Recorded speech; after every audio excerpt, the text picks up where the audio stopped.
제6장 2절 인류와 환경 사이의 계약에 대하여 교육하기.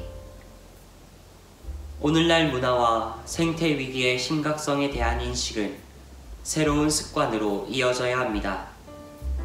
현재의 발전, 그리고 오로지 물질과 쾌락에 탐닉하는 것이 인간 마음에 의미나 기쁨을 주기에는 충분하지 않다는 것을 많은 사람들이 알고는 있지만 시장이 그들에게 제공하는 것을 포기할 수는 없다고 여깁니다. 소비 습관에 커다란 변화가 필요한 국가들에서 젊은이들은 새로운 생태 감각과 관용의 정신을 지니며 그들 가운데 일부는 환경 보호를 위하여 훌륭히 싸우고 있습니다. 그러나 그들은 다른 습관들이 자라나기 힘든 지나치게 많은 소비와 풍요로운 상황 안에서 자랐습니다. 그래서 우리는 교육적 도전에 직면하게 된 것입니다. 환경교육의 목표가 점차 확대되었습니다. 환경교육이 초기에는 학문적 정보, 환경위기에 대한 인식 고취와 예방에 중점을 두었다면 이제는 도구적 이성에 근거한 근대성의 신화, 곧 개인주의, 무한한 진보, 경쟁, 소비주의, 규제 없는 시장에 대한 비판을 포함하는 경향이 있습니다. 또 다양한 차원의 생태적 균형 회복을 추구합니다. 곧 내적인 차원에서는 우리 자신과 연대의 차원에서는 다른 이들과 자연 차원에서는 모든 살아있는 것과 영적으로는 하느님과 조화를 이루는 것입니다. 환경교육은 신비이신 분을 향한 도약을 이루도록 해주어야 합니다. 신비이신 분께서는 생태윤리에 가장 깊은 의미를 주십니다. 한편 생태윤리 교육과정을 재정립할 역량이 있는 교육자들도 있습니다. 그들은 사람들이 연대와 책임을 그리고 함께 아파하는 마음에 바탕을 둔 배려를 길러 나가도록 효과적으로 도와줄 수 있습니다. 그러나 생태 시민의식의 형성을 목표로 하는 이러한 교육은 종종 정보 제공에만 머물러 습관의 형성에 이르지 못합니다.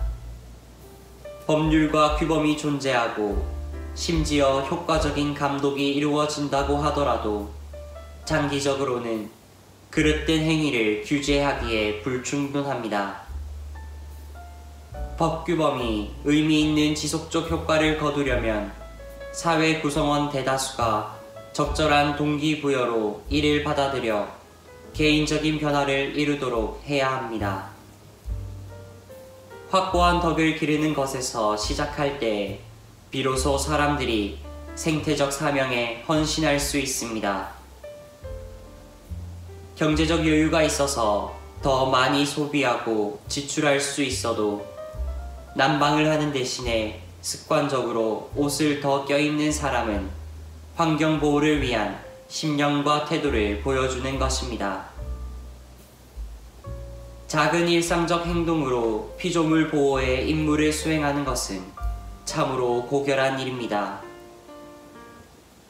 교육이 생활 양식에 참다운 변화를 가져올 수 있다는 사실은 놀랍습니다. 환경에 대한 책임 교육은 환경 보호에 직접적이고 중요한 영향을 주는 다양한 행동을 고무할 수 있습니다.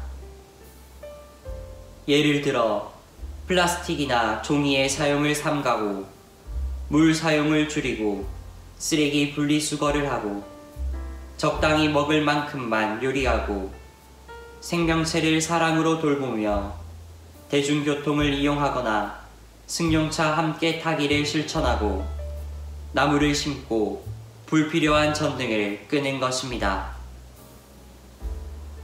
이 모든 것이 인간 최상의 면모를 보여주는 관대하고 품위 있는 창의력에 속하는 것입니다. 뜻깊은 동기에서 물건을 쉽게 내버리지 않고 재활용하는 것은 우리 자신의 존엄을 표현하는 사랑의 행위가 될 수 있습니다. 이러한 노력으로 세상을 바꿀 수 없다고 생각하지 말아야 합니다. 이러한 행동은 사회에 선을 퍼뜨려 우리가 가늠할 수 있는 것보다 훨씬 더 많은 결실을 가져옵니다. 이러한 행동은 때로 눈에 잘 띄지 않지만 늘 확산되는 경향이 있는 선을 이 세상에 불러일으키기 때문입니다. 더 나아가 그러한 행동의 실천으로 우리는 자존감을 회복할 수 있게 됩니다. 또한 우리 삶의 깊이를 더하고 이 세상이 살만한 곳이라는 사실을 체험하게 해줍니다.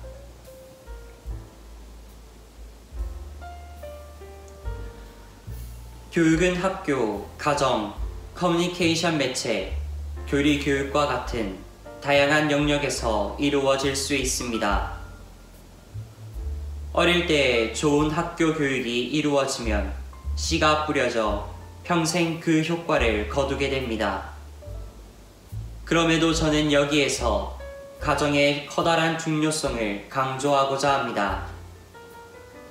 가정은 하느님의 선물인 생명을 적합하게 받아들일 수 있고 당면한 많은 침해로부터 보호를 받을 수 있고 진정한 인간 성장이 요구하듯이 발달할 수 있는 장소이기 때문입니다.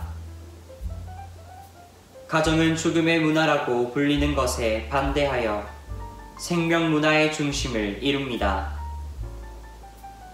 가정에서 우리는 생명을 사랑하고 돌보는 습관을 처음 기르게 됩니다. 예를 들어 사물의 올바른 사용, 질서, 청결, 지역 생태계 존중, 모든 피조물 보호를 배웁니다. 가정은 서로 밀접하게 연결된 다양한 측면의 인격 성숙이 이루어지는 온전한 교육의 자리입니다. 가정에서 우리는 겸손하게 부탁하고 우리가 받은 것에 대하여 진심으로 감사하는 마음을 나타내어 감사합니다 하고 말하는 법을 배웁니다. 또한 공격성이나 욕심을 통제하며 해를 끼쳤을 때 용서를 청하는 법을 배웁니다. 이러한 진심 어린 작은 친절한 행동이 더불어 사는 문화와 우리 주변을 존중하는 문화의 건설에 도움이 됩니다. 정치와 여러 사회단체들도 양심의 형성을 위한 노력을 기울여야 합니다. 교회도 마찬가지입니다. 모든 그리스도인 공동체는 이러한 교육에서 중요한 역할을 맡고 있습니다. 저는 또한 우리의 신학교와 수도회의 교육기관에서 사람들이 책임있는 소박한 삶을 살고 감사하는 눈으로 세상을 바라보며 가난한 이들과 환경의 취약함을 배려하는 교육이 이루어지기를 바랍니다. 우리는 중대한 위험에 놓여 있기에 환경 훼손을 제재할 권력기관도 필요하지만 우리 스스로 절제하고 서로 가르치는 것도 필요합니다. 이러한 맥락에서 훌륭한 미적 교육과 건강한 환경 유지 사이의 관계는 결코 간과될 수 없습니다.